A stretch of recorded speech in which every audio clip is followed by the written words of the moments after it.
Hello friend, welcome to my YouTube channel. आज की video में मैं SSC CGL CHSL MTS exam के लिए मोस्ट एक्सपेक्टेड जीके क्वेश्चन लाया हूं, जो आपके लिए बहुत ही इंपॉर्टेंट होगा। यदि आप एसएससी के किसी भी एग्जाम की तैयारी कर रहे हैं, जैसे सीजीएल सीएचएसएल एमटीएस, तीनों के लिए बहुत ही इंपॉर्टेंट क्वेश्चन है। तो चलिए फ्रेंड, सीधे प्रश्न में चलते हैं।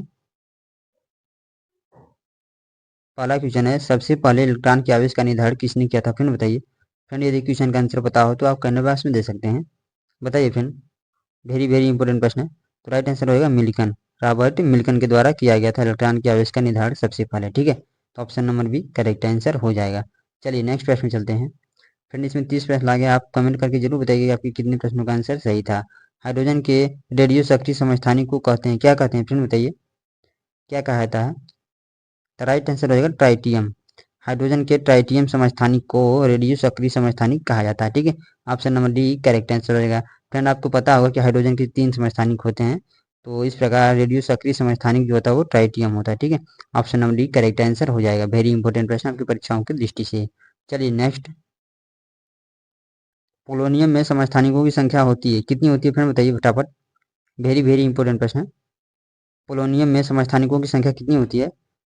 Option number D right answer हो जाएगा। कितनी होती है फ्रेंड? 27। ठीक है, 27 होती है पोलोनियम में समस्थानिकों की संख्या। ठीक है, option number D correct answer हो जाएगा।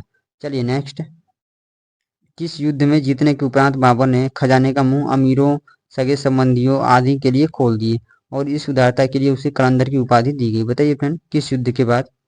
वेरी वेरी इंपॉर्टेंट प्रश्न है। तो इस प्रश्न का राइट आंसर रहेगा पानीपत के प्रथम युद्ध के बाद। ठीक है, पानीपत के प्रथम युद्ध में बाबर की जीत हुई और उसके बाद उन्होंने उसको कलंदर की उपाधि दी गई। ठीक है फ्रेंड, इसमें जितने प्रश्न लगाए सारे मोस्ट एक्सपेक्टेड जीके क्वेश्चन और पहले परीक्षाओं में पूछे गए प्रश्न है। प्रसिद्ध मुस्लिम शासिका चांद बीवी जिसने बरार को अकबर को सौंपा, निम्नलिखित में से किस राज्य से संबंधित थी? बताइए फ्रेंड, वेरी वेरी इंपॉर्टेंट प्रश्न है, फटाफट कमेंट कीजिए। तो राइट आंसर होगा अहमदनगर से संबंधित है। ठीक है, option number C correct answer हो जाएगा। जो चलिए क्वेश्चन नंबर 6 पे चलते हैं। मुगल प्रशासन व्यवस्था में मनसबदारी प्रणाली को किसने प्रारंभ किया था? बताइए फ्रेंड, मनसबदारी प्रणाली को किसने प्रारंभ किया था? वेरी वेरी इंपॉर्टेंट प्रश्न है। तो राइट आंसर है अकबर के द्वारा प्रारंभ किया गया था। ठीक है, option number B correct answer हो जाएगा। चलिए नेक्स्ट, चार्ल्स डार्विन की पुस्तक दी ओरिजिन ऑफ स्पीसीज कब प्रकाशित हुई? फ्रेंड बताइए, वेरी वेरी इंपॉर्टेंट प्रश्न है, कब प्रकाशित हुई? तो राइट आंसर रहेगा 1859 को। ठीक है, option number D correct answer हो जाएगा।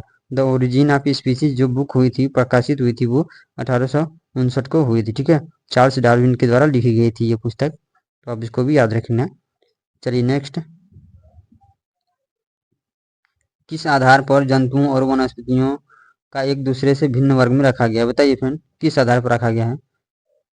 जंतुओं और वनस्पतियों को एक दूसरे से किस आधार पर भिन्न रखा गया है? तो स्वयं भोजन बनाने की क्षमता के आधार पर। ठीक है, option number A correct answer हो जाएगा। ठीक है, चलिए नेक्स्ट, कौन सा ऊतक पौधे को कठोर और मजबूत बनाता है? बताइए फ्रेंड, कौन सा ऊतक बनाता है? वेरी वेरी इंपॉर्टेंट प्रश्न। राइट आंसर होगा स्क्लेरेकाइमा द्वारा ही बनाया जाता है पौधों को कठोर और मजबूत। ठीक है, तो ये बहुत ही इंपॉर्टेंट है, ये बहुत बार एग्जाम में पूछा जा चुका है। आरआरबी रेलवे के 2018 में जो हुए थे पेपर, उसमें भी पूछा जा चुका है। आप खुद रेलवे के पेपर उठाकर दे सकते हैं 2018 में। तो इसका राइट आंसर हो जाएगा ऑप्शन नंबर सी। ठीक है, चलिए नेक्स्ट, किसी चुंबक की आकर्षण शक्ति सबसे कम कहाँ होती है? फ्रेंड बताइए, साइंस से संबंधित प्रश्न है। राइट आंसर रहेगा मध्य में। ठीक है, option number B correct answer हो जाएगा। चलिए नेक्स्ट, लौह चुंबकीय पदार्थों के भीतर परमाणुओं की असंख्य अति सूक्ष्म संरचनाओं को क्या कहा जाता है? फिर बताइए, क्या कहा जाता है? लौह चुंबकीय पदार्थों के भीतर परमाणुओं की असंख्य अति सूक्ष्म संरचनाओं को क्या कहा जाता है? राइट आंसर रहेगा डोमेन। ठीक है, option number C correct answer है। डोमेन कहा जाता है जो सूक्ष्म संरचना होते हैं, परमाणुओं के असंख्य सूक्ष्म संरचनाओं को डोमेन कहा जाता है। ठीक है, option number C correct answer हो जाएगा। चलिए नेक्स्ट, एक डोमेन में परमाणुओं की संख्या होती है, कितनी होती है? फिर बताइए फटाफट, एक डोमेन में परमाणुओं की संख्या कितनी होती है? तो इस प्रश्न का राइट आंसर हो जाएगा 10 की पावर 18 से 10 की पावर 21 होती है। ठीक है, option number D C correct answer हो जाएगा। ठीक है, परमाणुओं की संख्या जो होती है एक डोमेन में, तो 10 की पावर 18 से 10 की पावर 21 तक होती है। ठीक है, चलिए नेक्स्ट, अपने काल का महान संगीतज्ञ तानसेन किसके दरबार में थे, बताइए फ्रेंड, किसके दरबार में थे? राइट आंसर होगा अकबर के दरबार में। ठीक है, ये अकबर के दरबार के नवरत्न थे। ठीक है, option number B correct answer हो जाएगा। ठीक है, ये तानसेन जो थे वो अकबर के दरबार के संगीतज्ञ थे। ठीक है, महान संगीतज्ञ थे अपने समय में, तो आप इसको भी याद रखिए। ये भी प्रश्न बहुत बार एसएससी के एग्जाम में पूछा जा चुका है। ठीक है, चलिए नेक्स्ट। इंद्रधनुष में कितने रंग होते हैं फ्रेंड? ये बहुत सिंपल प्रश्न है, सभी को पता होगा। राइट आंसर होगा ऑप्शन नंबर ए 7। ठीक है, इंद्रधनुष में 7 रंग होते हैं। ठीक है, और इसको याद कैसे करते हैं? VIBGYOR से। ठीक है, इस प्रकार इसको याद करते हैं, ये साइंस में दिया हुआ है। ठीक है, VIBGYOR, वायलेट, इंडिको, बैगनी, sorry violet, indigo, blue, green, yellow, orange, red. ठीक है, इस प्रकार इसको याद किया जाता है। ठीक है, चलिए नेक्स्ट। प्रकाशीय फाइबर किस सिद्धांत पर कार्य करता है, बताइए फ्रेंड, किस सिद्धांत पर कार्य करता है? तो राइट आंसर हो जाएगा पूर्ण आंतरिक परावर्तन पर। ठीक है, option number D correct answer हो जाएगा। वेरी वेरी इंपॉर्टेंट प्रश्न फ्रेंड। चलिए नेक्स्ट। रावण की खाई, दशावतार, कैलाश गुफा, मंदिर आदि मिलते हैं, कहाँ पर मिलते हैं फ्रेंड, बताइए कौन सी जगह पर मिलते हैं? तो एलोरा की गुफाओं में। ठीक है, एलोरा में मिलते हैं। ठीक है, option number A correct answer हो जाएगा। ठीक है, चलिए नेक्स्ट। बम्बई से 6 मील दूर धारापुरी और धारा नगरी में स्थित गुफाएं कौन सी फ्रेंड, बताइए कौन सी गुफाएं हैं? तो राइट आंसर हो जाएगा एलिफेंटा की गुफाएं। ठीक है, option number B correct answer हो जाएगा। ध्यान रखिएगा, बहुत ही मोस्ट इंपोर्टेंट प्रश्न है। चलिए नेक्स्ट। गजनी का वह प्रथम शासक कौन था जो खलीफाओं से सुल्तान की उपाधि धारण ग्रहण कर सुल्तान कहलाने वाला प्रथम शासक बना, बताइए फ्रेंड कौन सा शासक है? वेरी वेरी इंपॉर्टेंट प्रश्न है, फटाफट कमेंट कीजिए। तो राइट आंसर हो जाएगा मोहम्मद गजनवी। ठीक है, option number B correct answer हो जाएगा। मोहम्मद गजनवी ऐसे शासक थे जो पहला सुल्तान बनकर सुल्तान कहलाए। ठीक है, तो आप इसको याद रखिए, सुल्तान की उपाधि धारण किए थे और सुल्तान कहलाए। ठीक है, चलिए नेक्स्ट। महमूद गजनवी के सभी आक्रमणों 1000 ईस्वी से 1026 ईस्वी के बीच में सर्वाधिक महत्वपूर्ण आक्रमण कौन सा है फ्रेंड, बताइए सबसे महत्वपूर्ण आक्रमण कौन सा था? वेरी वेरी इंपॉर्टेंट प्रश्न है। राइट आंसर होगा सोमनाथ मंदिर पर आक्रमण। ठीक है, option number C correct answer हो जाएगा। 1025 से 1026 के बीच हुआ था सोमनाथ मंदिर पर आक्रमण। ठीक है, option number C correct answer हो जाएगा। सबसे महत्वपूर्ण आक्रमण रहा है ये मोहम्मद गजनवी का। ठीक है, सोमनाथ पर आक्रमण। ठीक है, चलिए नेक्स्ट। उत्तरी भारत की प्रथम मुस्लिम महिला शासक, दिल्ली पर राज करने वाली प्रथम महिला शासक थी, कौन सी थी फ्रेंड, बताइए कौन सी महिला थी जो दिल्ली पर प्रथम शासक बनी थी? तो रजिया सुल्तान। ठीक है, रजिया सुल्तान जो दिल्ली की प्रथम मुस्लिम शासिका बनी थी। ठीक है, option number A correct answer हो जाएगा। और इल्तुतमिश किसके पुत्री थी? तो सॉरी, रजिया सुल्तान जो है वो इल्तुतमिश के पुत्री थी। ठीक है, आप इसको भी याद रखिए, रजिया सुल्तान किसकी पुत्री थी? तो इल्तुतमिश की पुत्री थी। ठीक है, चलिए ऑप्शन नंबर एक करेक्ट आंसर हो जाएगा इस प्रश्न का।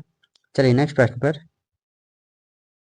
नेक्स्ट है बंगाल का कौन सा शासक हर्ष के समकालीन था, बताइए फ्रेंड कौन सा शासक हर्ष के समकालीन था? वेरी वेरी इंपॉर्टेंट प्रश्न। राइट आंसर हो जाएगा शशांक। ठीक है, ऑप्शन नंबर एक करेक्ट आंसर हो जाएगा। बंगाल का शासक हर्ष के समकालीन शशांक था। ठीक है, चलिए नेक्स्ट।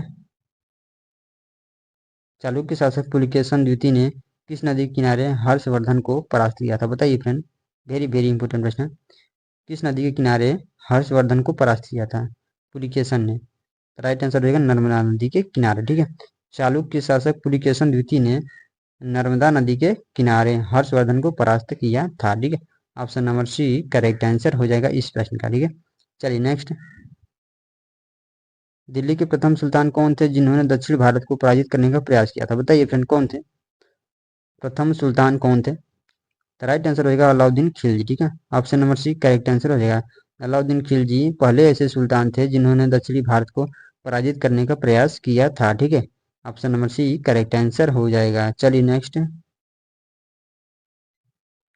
कदम्ब राज्य की स्थापना मयूर शर्मन में की थी। ठीक है फ्रेंड, उसने अपनी राजधानी कहाँ बनाई थी, बताइए फ्रेंड वेरी वेरी इंपॉर्टेंट प्रश्न।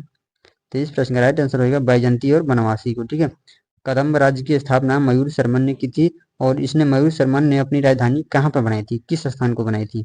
तो इसका राइट आंसर रहेगा बैजंती और बनवासी को। ठीक है, option number C correct answer हो जाएगा। फ्रेंड इसमें 30 सिलेक्टेड प्रश्न आएंगे, बहुत बार एग्जाम में पूछे जा चुके हैं। चलिए नेक्स्ट, पनामा नहर के उत्तरी सिरे पर कौन सा पतन है, बताइए फ्रेंड। राइट आंसर होगा कोलोन, ठीक है, option number B correct answer हो जाएगा। यहाँ पर मैं निशान लगा दिया हूँ। चलिए नेक्स्ट, पनामा नहर के दक्षिणी सिरे पर कौन सा पतन है फ्रेंड, बताइए। तो पोर्ट सईद है, ठीक है, option number C correct answer रहेगा। पनामा नहर के दक्षिणी सिरे पर पोर्ट सईद है और उत्तरी सिरे पर, यहाँ पर आपका पिछले क्वेश्चन में बताया हूँ मैं, उत्तरी सिरे पर कोलोन है, ठीक है। तो इस प्रश्न का राइट आंसर रहेगा ऑप्शन नंबर सी। चलिए नेक्स्ट, निम्न में से किस यौगिक में हाइड्रोजन बंध है, बताइए फ्रेंड, किस में हाइड्रोजन बंध विद्यमान है। वेरी वेरी इंपॉर्टेंट प्रश्न है। तो राइट आंसर रहेगा हाइड्रोजन फ्लोराइड में, ठीक है, option number A correct answer हो जाएगा। चलिए नेक्स्ट, किस तापमान पर जल का घनत्व अधिकतम होता है, बताइए फ्रेंड, किस तापमान पर जल का घनत्व अधिकतम होता है। राइट आंसर होगा 4 डिग्री सेल्सियस, ठीक है, option number D correct answer हो जाएगा। चलिए नेक्स्ट,